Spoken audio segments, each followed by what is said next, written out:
우리 하나님 말씀 보겠습니다. 출애굽기 12장 1절부터 14절까지의 말씀 보겠습니다.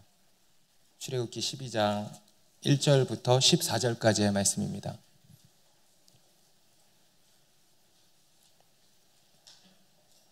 출애굽기 12장 1절부터 14절까지 저와 한 절씩 읽겠습니다. 여호와께서 애굽 땅에서 모세와 아론에게 일러 말씀하시되 너희는 이스라엘 온 회중에게 말하여 이르라. 이 달 열흘에 너희 각자가 어린 양을 잡을지니 각 가족대로 그 식구를 위하여 어린 양을 취하되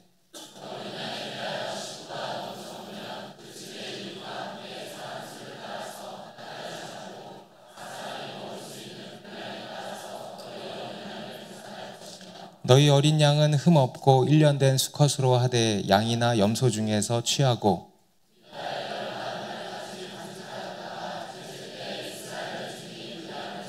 그 피를 양 먹을 집 좌우 문설주와 임방에 바르고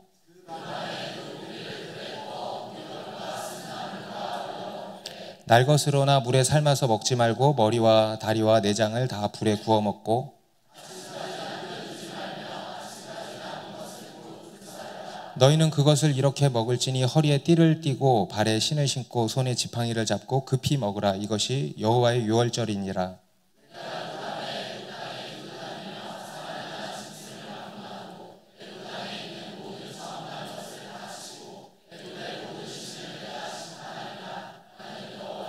내가 애굽 땅을 칠 때 그 피가 너희가 사는 집에 있어서 너희를 위하여 표적이 될지라. 내가 피를 볼 때 너희를 넘어가리니 재앙이 너희에게 내려 멸하지 아니하리라. 너희는 이날을 기념하여 여호와의 절기를 삼아 영원한 규례대로 대대로 지킬지니라. 아멘. 우리 인간의 몸은 여러 조직들로 이루어져 있습니다. 그래서 뼈, 근육, 살, 지방, 신경, 내분비계, 또 결합조직 등의 이런 여러 다양한 조직들로 이루어져 있는 것이 우리의 몸입니다. 그것들은 모두 각자의 위치에서 고정되어서 각각의 기능을 담당하고 있죠. 그런데 그와 달리 한 가지 독특한 조직이 있는데요. 바로 피입니다. 다른 조직들은 그 각자의 자리에서 고정되어 있는 것에 반해 이 피는 유동적이죠. 그래서 이 피는 몸 전체를 돌아다니는 것입니다.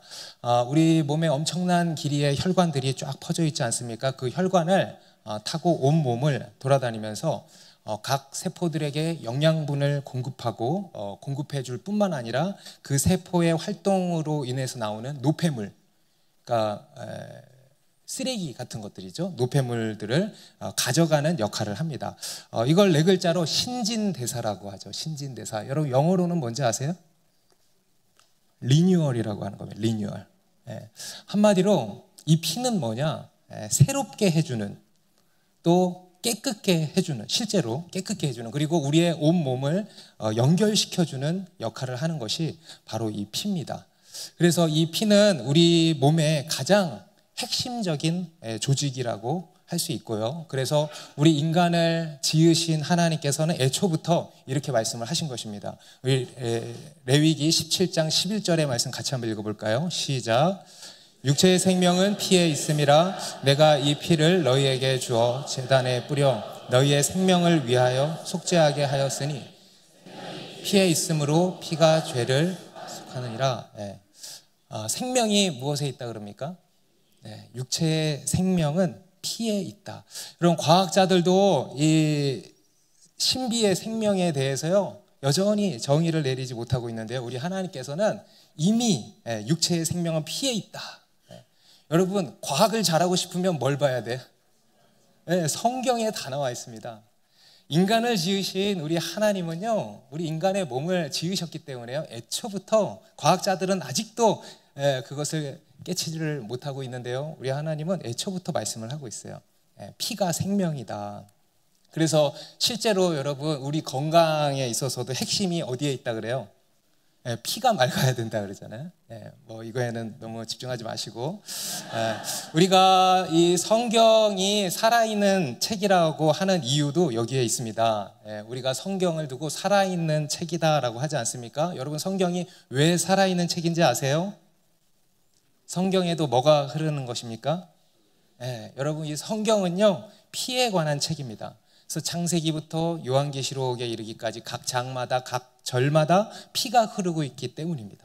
여러분, 이 성경에도 피가 흐르고 있습니다. 그래서 살아있는 생명의 책이라고 하는 것입니다. 우리가 지금 살펴오고 있는 이 출애굽기도 그렇습니다. 이 출애굽기의 핵심도 뭘까요? 피입니다. 하나님께서 모세를 통해 지금까지 우리에게 보이고자 하셨던 표적은요, 딱 하나입니다. 한 가지 표징이라 그랬습니다. 그 한 가지 표징이 무엇입니까? 바로 피입니다. 특히 우리가 오늘 읽은 이 본문 말씀은요, 출애굽기의 심장부라고 할 수 있습니다. 그래서인지 이 출애굽기 12장은요, 출애굽기에서 가장 긴 장이기도 합니다. 여러분, 심장의 역할은 또 뭘까요? 심장이에요. 피를 순환시켜주는 펌프 역할을 하는 게 바로 심장이죠. 오늘 이 출애굽기 12장은요, 구약 성경의 심장이라고 합니다. 구약 성경의 심장부. 여러분, 신약 성경의 심장부는 그럼 뭘까요? 바로 복음서에 나오는 예수 그리스도의 십자가 사건이 신약 성경의 심장부입니다. 우리가 최근에 수요 예배 때 그 부분을 또 살펴보고 있지 않습니까? 우리가 지금 주일 예배, 수요 예배 어떻게 하다 보니까요, 양 심장부를 지금 살펴보고 있는 거예요. 타이밍이 기가 막히죠? 하나님께서 우리 더 사랑하는 교회에 피가 돌게 하시려고. 할렐루야. 어떤 분들은 자꾸 피 하니까 좀 막 이상한 생각을 하실 수도 있는데요, 그런 생각은 안 하시면 돼요. 그렇게 생각하지 마시고 그 안에 있는 아주 영적인 의미에 집중을 하셔야 합니다. 여러분, 피는 생명입니다.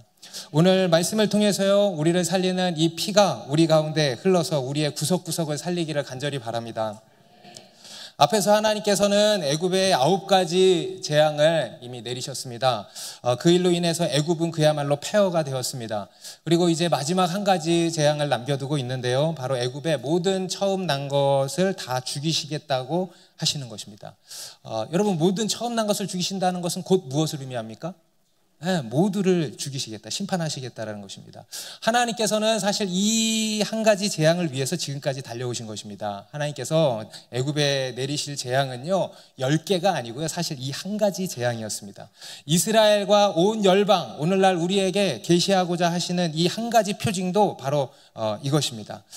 이 재앙은요, 애굽을 향한 심판이면서 동시에 이스라엘과 또 온 열방, 온 세상을 향한 구원의 길을 계시하는 매우 중요한 표적이었던 것입니다. 다시 말해서 이 일은 애굽에는 종말을 의미하지만 이스라엘에는 무엇을 의미하냐? 새로운 시작을 의미하는 것입니다. 그래서 오늘 하나님께서도요, 모세에게 이런 명령을 내리시는데요, 1절 2절 말씀 다시 한번 읽습니다. 시작. 여호와께서 애굽 땅에서 모세와 아론에게 일러 말씀하시되 이 달을 너희에게 달의 시작 곧 해의 첫 달이 되게 하고.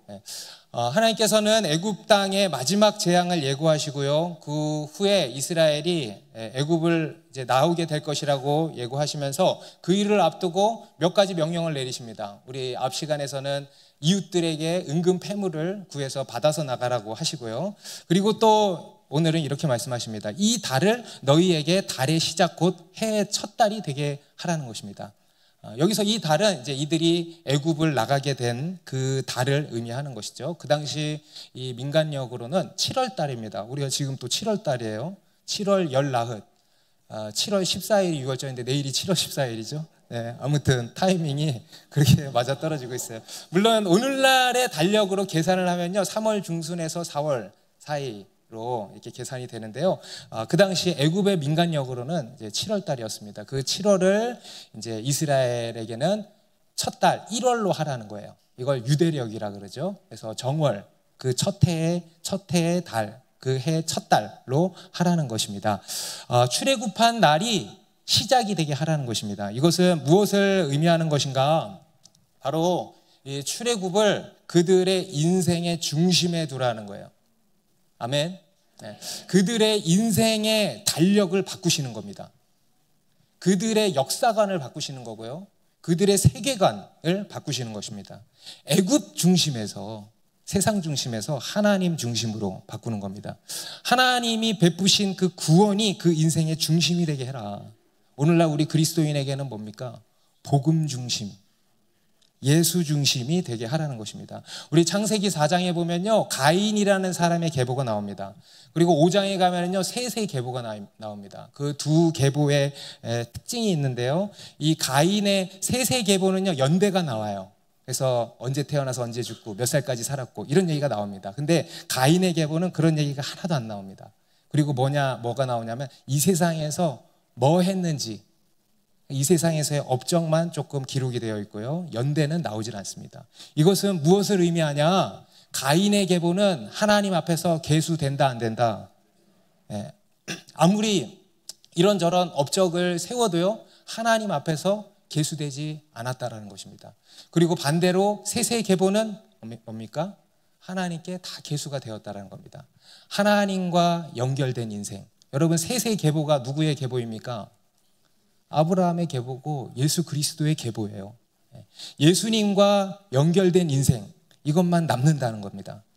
예수님과 연결된 인생만이 의미 있는 인생이고 가치 있는 인생이다 라는 것을 보여주시는 거죠. 예수와 연결되어 있지 않으면 뭐라 그랬어요?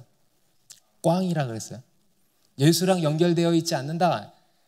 그런데 세상에서는 뭐 이것저것 막 업적을 이루었다. 근데 예수랑 연결되어 있지 않는다. 그러면요, 다 꽝이라 그랬습니다. 여러분, 우리의 인생은요, 예수 중심의 인생이 돼야 됩니다. 하나님과 생명적으로 연결되어 있을 때 그게 하나님 앞에서 계수된 거고요. 아, 네가 이렇게 살다 왔구나 라고 인정이 되는 것입니다. 여러분, 우리의 인생이 예수 중심의 인생이 되라는 겁니다. 우리의 인생의 달력이요, 예수 중심의 달력이 되기를 바랍니다. 저희가 이번에 그 후원 행사를 했잖아요. 그런데 이제 후원 행사 품목 중에 우리 혜지 자매가 그림 가지고 이렇게 여러 가지 물품들을 만들었는데, 이번에 출시는 안 됐지만 사실 어떤 달력이 있었냐면요, 어떤 물품이 있었냐면 탁상 달력이 있었어요. 근데 탁상 달력을 지금 팔기에는 좀 애매한데, 어떤 탁상 달력이냐면 7월부터 시작하는 탁상 달력이야. 7월부터 시작해서 6월까지 있는 탁상 달력. 완전히 우리 교회력을 따른 그게 생각이 나더라고. 그냥 바로 이거 누가 사 그랬는데 우리가 사는 거죠. 그죠? 네. 그게 생각이 났어요. 예수 중심, 교회 중심. 여러분, 우리 더 사랑하는 교회 성도들의 인생이요, 그런 인생인 줄 믿습니다. 우리도 교회력이라는 게 있잖아요. 이 교회력을 따라가면서 살아가는 거죠. 하나님께서 오늘 모세에게 명하신 게 이겁니다. 이 달을 너희에게 달의 시작, 곧 해의 첫 달이 되게 해라. 이게 뭐냐? 너희의 인생을 예수 중심, 복음 중심의 인생이 되게 하라는 것입니다. 그리고 또 두 번째로 이것은 무엇을 의미하는가? 바로 새로운 시작을 이제 의미하는 것입니다. 여러분, 우리가 예수 그리스도를 믿는다는 것에 또 한 가지 의미가 뭐냐 하면요, 바로 새로운 시작입니다. 한번 따라해 보세요. 새로운 시작. 새 창조입니다. 창세기 1장이 다시 새로 시작하는 겁니다. 예수 그리스도로 말미암아서 우리가 새로운 피조물로 다시 태어나는 것, 이것을 성경이 이제 거듭남이라고 하죠. 고린도후서 5장 17절에 같이 읽습니다. 시작. 그런즉 누구든지 그리스도 안에 있으면 새로운 피조물이라. 이전 것은 지나갔으니 보라 새 것이 되었도다. 누구든지 그리스도 안에 있으면 새로운 피조물이라. 이전 것은 지나갔으니 보라 새 것이 되었도다. 여러분, 정말 놀라세요. 와, 여러분, 이 세상에 이런 선언이 어디 있습니까? 여러분, 이게 그야말로 복음 아니겠습니까? 죄와 허물러 죽었던 이전의 삶은 다 지나가고, 우리에게 후회로만 남는 이전의 것들은 다 지나가고 새 것이 되었다라는 거예요. 여러분, 이 세상에 이런 선언을 할 수 있는 존재, 이런 선언을 할 수 있는 신이 어디 있겠습니까? 오직 온 우주를 창조하시고 주관하시는 우리 하나님만 하실 수 있는 선언인 것입니다. 하나님께서 이스라엘에 행하신 이 출애굽의 역사는 뭐냐면요, 새 창조의 역사입니다. 이 유월절이라고 하는 것은 뭐냐면요, 새 창조로 인한 거듭남의 의식을 이제 명하신 것이었습니다. 새 창조로 인한 거듭남의 의식이었던 것입니다. 우리가 예수 그리스도를 믿는다는 것은 다시 태어나는 겁니다. 아멘입니까? 이것은 우리 인간의 아이디어가 아니고요. 우리 인간의 상상력 아니고요. 최면 더더욱 아니고요. 실제입니다. 실제입니다. 네. 우리로 새로운 삶을 살게 하는 능력 그 자체인 것입니다. 그래서 그러한 능력을 경험하면서 또 그로 말미암아 우리 삶에 분명한 열매들을 풍성하게 맺어가는 것, 이것이 바로 복음인 것입니다. 새로운 시작인 것입니다. 그래서 우리가 이제 좀 있으면 여름 수련회 때 첫째 날에 세례식을 하잖아요. 침례식. 이 세례도 의미가 그거죠. 내가 예수 그리스도와 함께 죽고 다시 살아났다. 죽고 새로운 시작이 세례입니다. 여러분 이번에 세례 안 받으신 분들 가셔서 꼭 세례를 받으시고 새로 시작하시기 바랍니다. 여러분 이게 복음이고요. 그리고 이게 우리의 믿음이라는 겁니다. 우리 영국의 제임스 패커 목사님이라는 분이 계셨는데요. 그분이 이런 말씀 하셨습니다. 우리 그리스도인에게는요 3번의 생일이 있대요. 여러분은 생일이 몇 번이십니까? 우리 그리스도인에게는 3번의 생일이 있대. 첫 번째 생일은 우리의 육신이 태어난 생일이고요. 두 번째 생일은 우리가 예수 믿고 다시 태어난 거듭난 생일입니다. 그리고 세 번째 생일은 언제일까요? 네, 우리가 이 땅에서의 생을 마치고 천국에 입성하는 날. 장례식이 아니고 사실 그때는 천국에서는 탄생식이에요. 탄생식. 출산식. 할렐루야. 그러한 세 번째 생일이 주어져야 한다는 겁니다. 여러분 이게 바로 복음입니다. 복음은 새로운 시작입니다. 우리가 새로 태어나는 것입니다. 우리 그리스도인은요 이것을 믿는 믿음으로 사는 겁니다. 오늘 하나님께서 우리에게 말씀하시는 거예요. 이 달의 시작 곧 해의 첫 달이 되게 해라. 새로운 삶을 시작하라는 것입니다. 저는 이것이 하나님께서 우리 더 사랑하는 교회에 주시는 말씀이라는 생각이 듭니다. 새로운 시작이다. 할렐루야. 얼마 전에 우리 같이 기도하는 선교사님께서요 그런 말씀 주셨어요. 하나님이 새 신을 주셨다는 거예요. 그래서 그 새 신이 뭘까 했는데요. 오늘 제가 말씀을 이렇게 묵상하면서 딱 깨달았어요. 아, 새로운 시작을 선언하시는 것이로구나. 보라 내가 새 일을 행하리니. 할렐루야. 하나님께서 우리 가운데 놀라운 새 일을 행하실 줄 믿습니다. 그러면 하나님께서 이런 위대한 선언을 하시는 데에는 그 근거가 있을 거 아니겠습니까? 그 근거가 무엇일까? 그냥 하나님이니까, 내가 하나님이니까 이런 선언 그냥 막 남발하시는 것일까? 여러분, 우리 하나님의 선언은요, 그냥 말뿐인 것만이 아닙니다. 그냥 막연한, 공허한 그런 선언이 아닙니다. 매우 실제적인 능력의 역사인 것입니다. 그리고 그것은 철저한 근거를 토대로 한다는 것인데요. 바로 피라는 거예요. 피. 어린 양의 피. 그 피가 우리를 새롭게 한다라는 겁니다. 하나님께서는 이스라엘에게 이 달을 해의 첫 달이 되게 하라고 하시면서요. 그 달에 한 가지 절기를 제정해 주십니다. 그 첫 달의 근거가 되는, 그죠? 그 근거가 되는 절기를 제정해 주시는데 바로 유월절이라고 하는 절기입니다. 히브리어로는 페사흐라고 하고요. 넘어가다라는 뜻이에요. 그리고 헬라어로는 파스카, 우리에게는 파스카라고 많이 알려져 있죠. 영어로는 패스오버라고 합니다.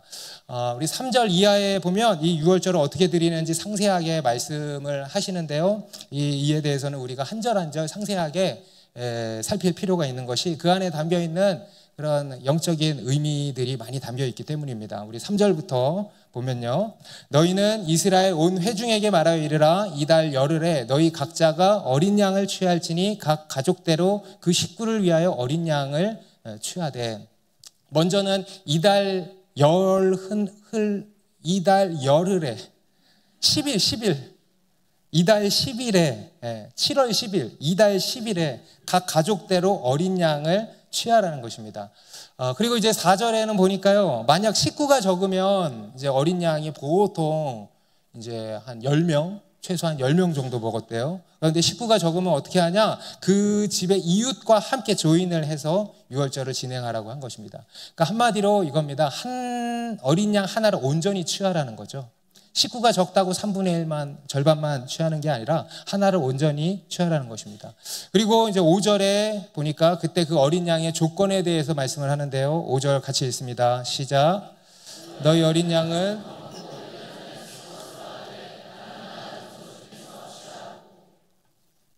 그때 그 어린 양을 고를 때 어떤 양을 고르냐? 흠 없고 1년 된 수컷으로 취하라는 겁니다. 본래 양이나 염소는요, 난지 1년 되었을 때가 가장 완벽한 최상의 상태라고 합니다. 우리는 어린 양이라고 하면 그냥 단순히 아주 새끼 양으로 작고 별 볼 일 없는 것으로 생각할 수 있는데요, 여기서 어린 양은요, 젊고 튼튼한 최상급의 양인 거예요. 우리로 치면요 20대, 10대, 20대. 근데 또 예수님은 33살에 돌아가셨으니까 33세 모르겠어요. 아무튼 그 정도 그렇게 아주 젊고 튼튼한 최상급의 양을 취하라는 것입니다. 왜냐? 이 6월절 어린 양은 누구를 상징하기 때문에? 거룩하고 흠이 없으신 그리스도를 상징하기 때문에 그렇습니다. 그냥 하나님께 좋은 것을 드리려고가 아니에요. 그 어린 양은요, 거룩하고 흠이 없으신 그리스도를 상징하기 때문에 흠 없고 1년 된 수컷으로 취하라는 것입니다. 그리고 이제 6절에 보니까요, 그 어린 양을 어떻게 해야 하라고 하냐면, 이달 열 나흔날까지 간직하였다가 해질 때에 이스라엘 회중이 그 양을 잡고, 취해서 바로 잡는 게 아니고요, 열 나흔날 14일이에요. 그러니까 10일날 취해서 14일까지 4일 동안 간직해 놓으라는 겁니다.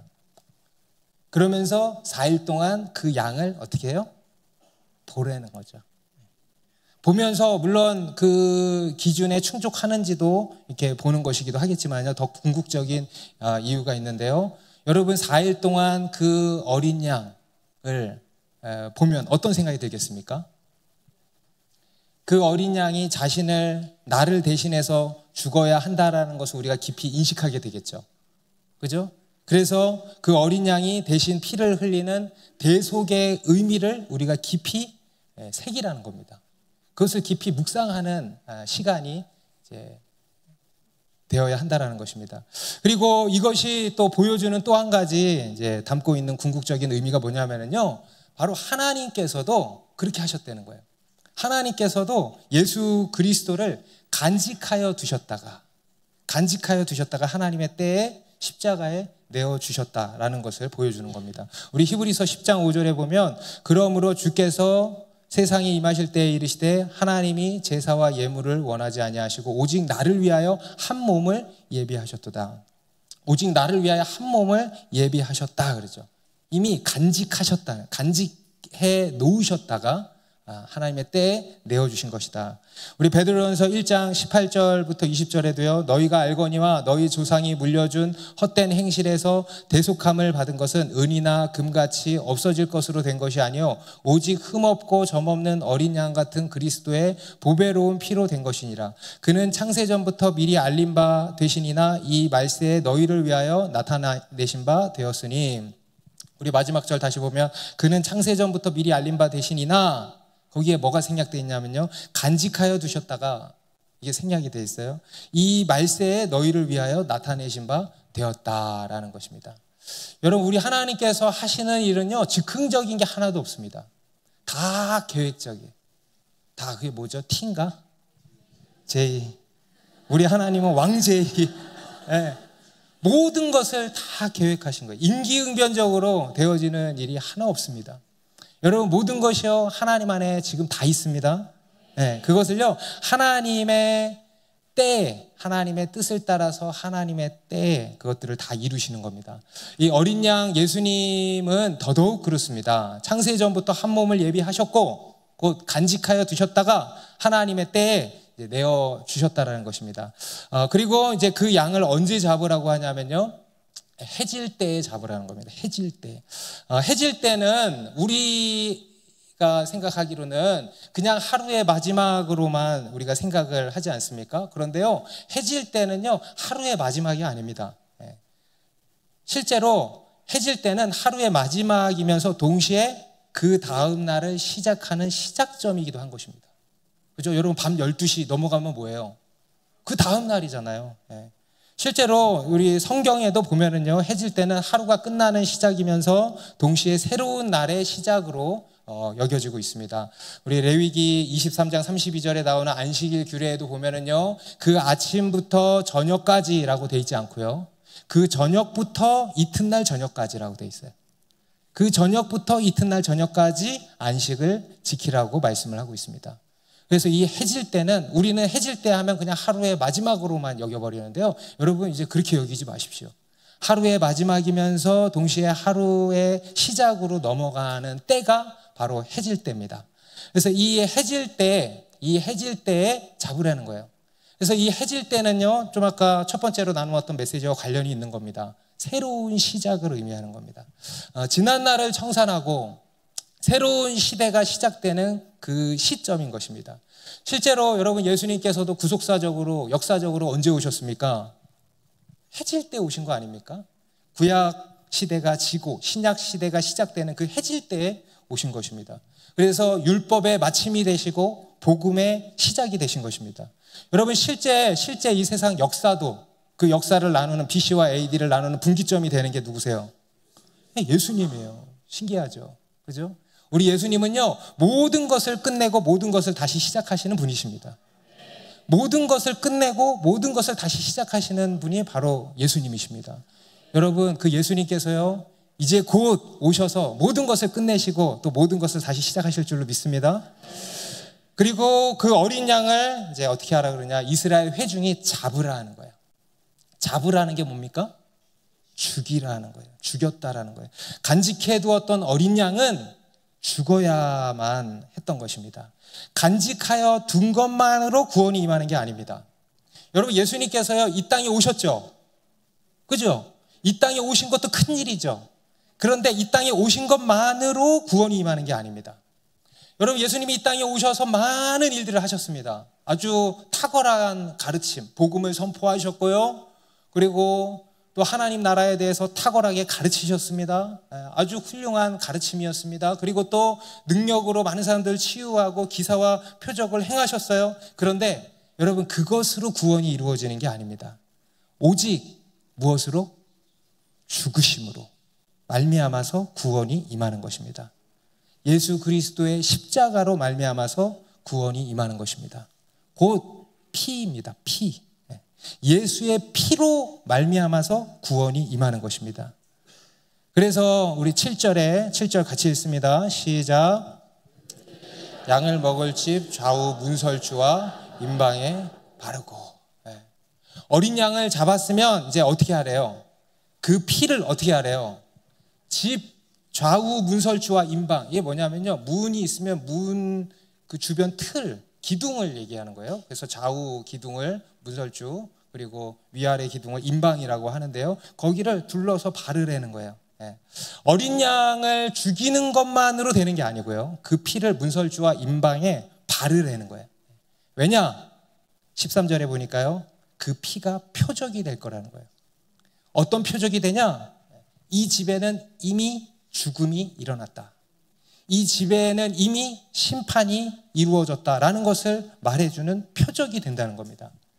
여러분 여기서 우리가 한 가지 기억해야 할 사실이 뭐냐면요, 애굽에만 죽음이 있는 게 아니에요. 이스라엘에도 죽음이 있었어요. 애굽에만 죽음이 있고 이스라엘에는 죽음이 없고, 이게 구원이 아니에요. 애굽에도 죽음이 있었고 이스라엘에도 죽음이 있었다라는 것입니다. 대신에 다만 이스라엘은 누가 죽은 거예요? 어린 양이 대신 죽은 거예요.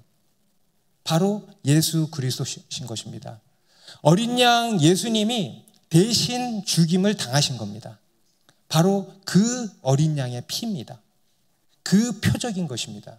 그래서 이 집은 심판이 이미 이루어졌다. 이미 값을 지불했다 이거예요. 그래서 넘어간다. 패스오버, 넘어간다 이겁니다. 이것이 하나님께서 보이기를 원하셨던 한 가지 표징입니다. 온 세상을 향해서 하나님이 보이시는, 계시하시는 한 가지 표징. 여러분 이거 하나만 알면 되겠죠? 뭡니까? 바로 피입니다. 제가 초두에도 말씀드렸지만 성경에 흐르는 또 한 가지 주제, 핵심 주제가 뭐냐? 그냥 성경에 흐르는 주제는 딱 하나예요. 바로 피입니다. 여러분 성경에는 피가 흐르는 거예요. 창세기부터 계시록까지, 우리 창세기 3장 21절에도 보면 하나님께서 범죄한 아담과 하와를 위해서 뭘 해주세요? 뭘 해주세요?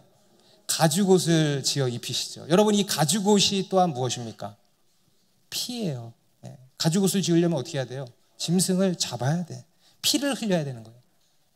그 피가 바로 오늘 이 피인 것입니다. 우리가 요즘 묵상하고 있는 이 계시록 말씀도요, 이게 막 이어지는 게 느껴지지 않습니까? 심판에 대한 메시지인데요. 계시록 7장, 엊그저께 본문이었던 것 같은데 7장 14절에도 보면은 이렇게 말씀합니다. 내가 말하기를 내 주여 당신이 아시나이다 하니 그가 나에게 이르되 이는 큰 환난에서 나오는 자들인데 어린 양의 피로 그 옷을 씻어 희게 하였느니라.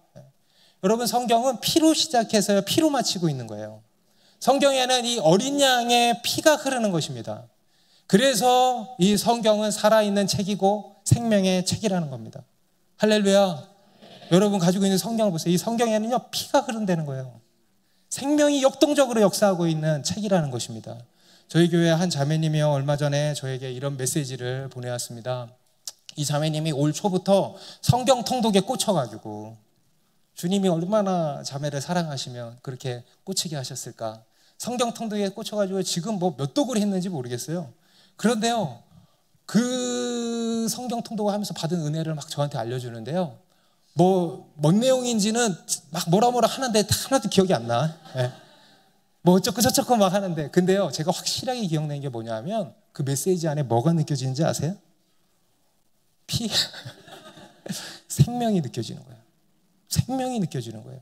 그리고 기쁨이 느껴지는 거예요. 그리고 부럽다,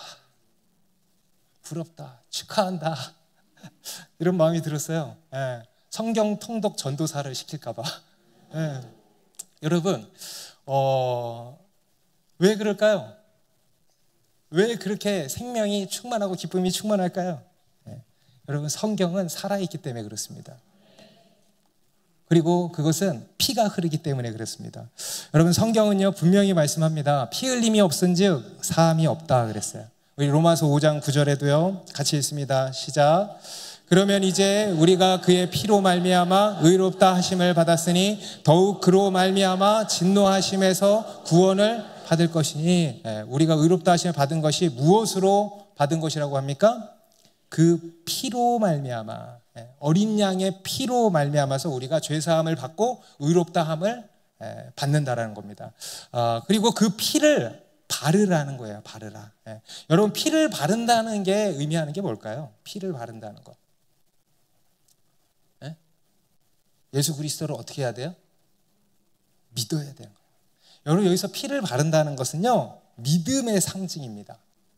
믿음의 간증입니다. 실제로 이 이스라엘 백성들은요, 이제 이 첫 번째 유월절에서만 문에 이렇게 피를 발랐고요, 그 다음 해부터는 이제 성소의 제단에서 피를 뿌리는 그런 의식으로 속죄함이 이루어졌습니다. 그러니까 이 피를 뿌리는 것도 결국 같아요. 뭘 의미하냐? 믿음의 상징입니다. 그들은 어린 양의 피를 문설주와 임방에 바름으로써 그것을 믿는 거예요. 그 피를 성소의 제단에 뿌림으로써 그것을 믿는 거예요. 여러분, 어린 양의 죽음으로 저절로 구원이 이루어지는 것이 아닙니다. 어떻게 해야 됩니까? 그것을 믿는 자마다, 따라해보세요. 믿는 자마다, 믿는 자만이에요. 믿는 자만. 믿어야 한다는 것입니다. 그럴 때 구원을 얻는 것입니다. 로마서 3장 25절 말씀도 같이 읽어볼까요? 시작. 이 예수를 하나님이 그의 피로써 믿음으로 말미암는 화목제물로 세우셨으니 이는 하나님께서 길이 참으시는 중에 전에 지은 죄를 간과하심으로 자기의 의로우심을 나타내려 하심이. 보십시오. 그 피로 말미암는 게 아니고요, 뭐라 그래요? 그 피를 믿음으로 말미암는 거예요. 그 피로 그냥 말미암는 게 아니에요. 물론 그 피로 말미암는 것이죠. 그런데 정확히는요, 그 피를 믿음으로 말미암는 화목제물이라는 거예요. 아멘입니까? 우리 히브리서 11장 28절도 읽습니다. 시작. 믿음으로 유월절과 피 뿌리는 예식을 정하였으니 이는 장자를 멸하는 자로 그들을 건드리지 않게 하려 한 것이며. 유월절과 피 뿌리는 예식은 무엇으로? 여러분, 그 지금 이 이스라엘 백성들이 하는 행위의 기반, 행위의 본질이 무엇입니까? 믿음으로 하는 거예요. 믿음으로. 믿는 거예요. 그 피를 믿어야 한다는 것입니다. 여러분 오늘 이 어린 양의 피를 믿으십시오. 오늘 혹시 교회 처음 오신 분들 계십니까? 오늘 이 어린 양의 피를 믿으십시오. 이 피가 생명입니다. 이 피를 믿을 때 산다는 것입니다. 그런데 이제 이 믿음은요, 단순히 이제 피를 바르는 것으로만 끝나지 않습니다. 오늘 보니까요. 하나님께서는 두 번째로 이 어린 양의 피를 바르고 그들이 해야 할 일을 말씀하시는데요. 8절 말씀 같이 읽습니다. 시작. 그 밤에 그 고기를 불에 구워 무교병과 쓴나물과 아울러 먹되. 여러분 그 피를 바를 뿐 아니라 어떻게 하래요? 그 고기를 불에 구워서 먹으라는 거예요. 이것도 좀 엉뚱하고 이상한 생각이 들 수 있겠지만 그런 생각 하지 마시고 이것에 담겨있는 영적인 의미를 되새기셔야 합니다. 여기서 고기를 불에 구워 먹는 것은요, 불에 굽는다는 것은 뭘 의미하냐면 예수님께서 당하시는 고난을 의미합니다. 그리고 그것을 먹음으로써 어떻게 해요? 그 생명이 우리 가운데 전해져 오는 것입니다. 바로 예수님과의 연합이에요. 하나님과의 영적인 풍성한 교제를 의미하는 것입니다. 여러분 하나님께서 우리에게 베푸시는 구원은 단순히 죄사함만 받는 정도가 아닙니다. 하나님과 생명적으로 연결되어서요 풍성한 교제를 누리는 겁니다. 풍성한 복을 누리는 것입니다. 하나님과 화평의 교제를 누리게 된다는 겁니다. 우리 로마서 5장 1절에 보면요, 그러므로 우리가 믿음으로 의롭다 하심을 받았으니 우리 주 예수 그리스도로 말미암아 어떻게 해라? 하나님과 화평을 누리자. 여러분 복음은 누리는 것입니다. 그것을 그냥 지식적으로만 알고 믿는 것이 아니고요, 믿음으로 의롭다 하심을만 받고 끝나는 게 아니고요, 더 나아가서 하나님과 화평을 누리는 거예요. 이게 복음입니다. 여러분 복음을 누리고 계십니까? 그래서 지금 행복하십니까? 아니면 그냥 머리로만 알고 교회만 힘겹게 다니십니까? 아무런 기쁨도 없이 그냥 의무적인 종교 생활만 하고 계십니까? 여러분 복음은 누리는 거예요. 여러분 믿음이란 뭐냐? 따라해보세요. 믿음이란 누림이다. 여러분 오늘 이것들을 먹으라고 하시잖아요. 먹는 게 뭡니까? 전 누리는 거라고 생각해요. 누리라는 거예요. 믿음은 누리는 것입니다. 다시 한번 따라해보세요. 믿음은 누리는 것이다. 여러분 누리시기 바랍니다. 하나님께서 우리에게 주시는 놀라운 생명과 축복과 또 그로 인한 평안과 기쁨을 누리시기 바랍니다. 그리고 우리 가운데 이러한 누림이 풍성하기를 바랍니다. 그런데 보니까 그렇게 고기만 먹는 것이 아니고요, 뭐도 같이 먹으라고 하냐? 바로 유교병과 쓴나물도 같이 먹으라는 거예요. 제가 이걸 보면서 참 우리 하나님께서 우리를 이렇게 식단을 또 이렇게 배려해 주시는구나 라는 생각이 들더라고요. 고기만 먹지 않고 탄수화물과 야채도 같이 먹어라. 그런데 이제 그게 아니죠, 당연히. 여기서 무교병과 쓴나물은요 뭘 의미하냐? 유월절에 참여하는 자들의 자세와 태도와 관련이 있는 겁니다. 곧 우리의 믿음과 관련이 있는 겁니다. 무교병은 다음 시간에 다룰 겁니다. 다음 시간에 이제 무교절에 대해서 나눌 때 자세히 나누겠지만 누룩이 없는 빵이에요. 여러분 원래 빵에는 뭐가 들어가야 맛있어요? 효소가 들어가야 돼. 누룩이 들어가야 빵을 부풀게 해서 막 이렇게 잘 씹히고 먹기 좋게 되는 건데요, 이 누룩을 뺀 빵, 이걸 무교병이라고 하는데 이 무교병을 먹으라고 하신 것입니다. 이것은 무엇을 의미하는가 하면요, 바로 누룩을 제하는 거예요. 거룩함과 정결함을 의미하는 것입니다. 여러분 우리가 받는 구원이란 또 뭐냐? 여러분 구원, 우리가 받는 구원 무엇으로부터의 구원입니까? 죄로부터의 구원이에요. 그래서 우리가 받는 구원이란 뭐냐? 우리가 거룩해지고 정결해지는 거예요. 기적이죠. 여러분 저와 여러분들이 어떤 죄 장아찌였는데 알잖아요. 그죠? 우리가 죄 덩어리였는데, 우리는 그냥 죄였어요. 죄 덩어리였는데 그런 우리가 거룩해지고 정결해진다는 거예요. 이게 기적 아니에요? 여러분 우리가 이 자리에 나와 있는 게 기적 아니에요? 제가 이 자리에서 나와서 설교하고 있는 게 기적이에요. 20년 전에 제 친구가 보면 진짜 기절 초풍할 일이에요. 여러분 거룩해지고 정결해지는 거, 죄인이 의인되는 거, 이게 이 세상의 가장 큰 기적입니다. 그것이 구원이고 또 우리의 믿음이라는 겁니다. 그리고 쓴나물은 뭐냐면요, 말 그대로 쓴 나물이에요. 여러분 파슬리 먹어봤어요? 음식 위에 이렇게 올려놓고 먹지 말라고 한 거 왜 먹지 말라고 하는지 아세요? 엄청 써. 예. 그래서 뭐 그 당시에 그게 뭐였는지는 모르겠습니다만은 유대인들은 이제 파슬리 또는 뭐 양상추 이런 것들을 곁들여서 이렇게 먹는다고 합니다. 그래서 이것은 쓴 나물은 무엇을 의미하냐? 바로 이스라엘이 지금까지 당한 고난을 기억하라는 거예요. 그 고난을 잊지 말라는 겁니다. 그리고 또 더 나아가서 이제 유월절에 참여하는 자들은요, 어린 양의 고난에도 참여해야 한다라는 것을 말씀을 하는 겁니다. 어린 양의 고난에도 참여해야 된다. 우리 로마서 8장 17절에 말씀 같이 읽습니다. 시작.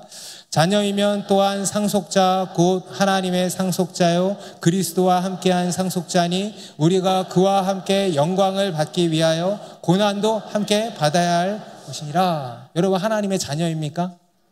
축하드립니다. 그럼 여러분 상속자입니다. 할렐루야. 자녀보다 상속자가 더 와닿죠. 앞으로 상속자라고 고백하세요. 여러분 우리는요 하나님의 상속자예요. 네, 그런데 분명히 아세요. 영광을 받기 위하여 무엇도? 고난도 함께 받아야 할 것이라. 이것이 유월절에 참여하는 자의 자세다. 곧 우리 그리스도인의 믿음이다라는 것입니다. 여러분 예수님께서도요 누구든지 나를 따르려거든 자기를 부인하고 자기 십자가를 지라고 하셨습니다. 뭡니까?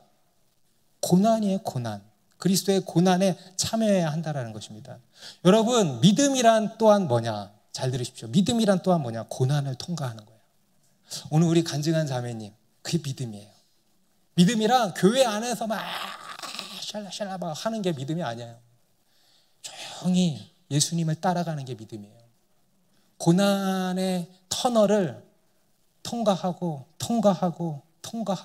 여러분 그게 기적이에요. 그리고 그게 바로 믿음인 것입니다. 믿음이란 뭐냐? 믿음의 또 다른 중요한 정의 고난을 통과하는 겁니다. 고난을 이기는 겁니다. 여러분 이스라엘 백성들 무엇에서 고난받았습니까? 구원받았습니까? 지금 고난에서 구원받은 거예요. 여러분 우리도 앞으로 무엇에서 구원받겠습니까? 고난에서 구원받는 거예요. 여러분 지금 우리가 살고 있는 현재의 삶이 무엇입니까? 고난 그 자체잖아요. 이 고난 가운데에서 믿음으로 인내하고 기다릴 때 하나님이 우리를 구원해 주시는 것입니다. 우리 그리스도인의 구원은요 고난으로부터의 구원이에요. 그래서 우리 그리스도인에게 이 고난은 세상 사람들에게 고난은 오지마 예. 이지만 우리 그리스도인에게 고난은요 믿음의 표징이에요. 그리고 특권이에요. 상속자의 특권이에요. 할렐루야. 그리고 그래서 영광이에요. 그리고 그래서 기쁨인 것입니다. 우리가 환난 중에도 기뻐하나니 고난이 인내를 인내가 연단이 소망을 이루는 줄을 알기 때문이라. 할렐루야. 우리 기뻐하십시다. 네. 그리고 11절에 이것을 또 어떻게 먹으라고 하냐면요. 같이 읽어볼까요? 시작. 너희는 그것을 이렇게 먹을지니 허리에 띠를 띠고 발에 신을 신고 손에 지팡이를 잡고 급히 먹으라. 이것이 여호와의 유월절이니라. 예. 편하게 식탁에 앉아서 칼로 썰어가면서 막 이렇게 막 짠 해가면서 먹으라는 게 아니고요. 예. 고기의 맛을 음미하면서 먹는 게 아니에요. 허리에 띠를 띠고 발에 신을 신고 손에 지팡이를 잡고 급히 먹으라는 거예요. 예. 매우 긴박한 이런 상황을 묘사하고 있죠. 명령만 떨어지면, 사인만 떨어지면 언제라도 출발할 수 있는 만반의 태세를 갖추라는 겁니다. 여러분 이게 유월절에 참여하는 자의 자세예요. 곧 우리 그리스도인의 믿음이 바로 이런 것입니다. 오늘날을 사는 우리 그리스도인의 삶의 자세, 이 땅에서 영원히 살 것처럼 눌러앉아서 사는 게 아니고요, 언제든 떠날 태세를 갖추고 사는 거예요. 여러분 언제든 떠날 태세를 갖추고 사셔야 합니다. 우리 누가복음 12장 35, 36절도 예수님이 이렇게 말씀합니다. 같이 읽습니다. 시작. 허리에 띠를 띠고 등불을 켜고 서 있으라. 너희는 마치 그 주인이 혼인집에서 돌아온 문을 두드리면 곧 열어주려고 기다리는 사람과 같이라. 같은 말씀이에요. 여러분 이 땅은 영원하지 않습니다. 우리의 인생 여러분 여기서 영원히 살 것 같습니까? 잠깐입니다. 여러분이 지금 가지고 있는 거 영원한 거 하나 없습니다. 이 세상에 우리 눈에 보여지는 모든 것들 영원한 거 하나, 태양도 영원하지 않습니다. 다 잠시 잠깐의 것입니다. 여러분, 우리에게 진짜는 따로 있어요. 진짜 세상은 따로 있습니다. 바로 영원한 하나님의 나라입니다. 영원한 복. 그 하나님의 나라로 언제든 이사갈 채비를 하고 살려는 거예요. 이 땅에서는요, 나그네예요, 우리는.